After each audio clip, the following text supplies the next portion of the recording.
Friends, நம்ம ஊர்ல 2 நாளா மழை பெஞ்சிட்டு இருக்கு. இன்னைக்கு தான் கொஞ்சம் விட்டுருக்கு. அதனால இப்ப நான் எங்க வீட்டுல இருக்கிற தோட்டத்தெல்லாம் உங்கள்கிட்ட காமிக்கிறேன். இதுதான் பாரிஜாதம். இதுல லைட்டா முக்கு வச்சிருக்கு.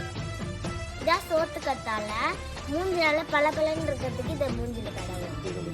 இதுதான் செம்பருத்தி. இது தலையில அரைச்சி போட்டோம்னா பேன்லாம் பறந்துடும், கூலிங்காகவும் இருக்கும். இதுதான் மாதுளை செடி. மாதுளை இன்னும் காய்க்கலை. இதுதான் இட்லி பூ.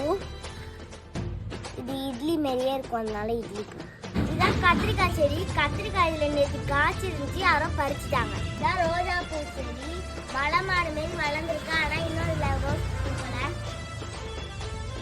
இது குட்டியா இருக்கு, ஆனா இதுல மொக்கு வச்சிருக்கு. இதுதான் வெண்டைக்காய், இங்கிலீஷ்ல லேடி ஃபிங்கர்.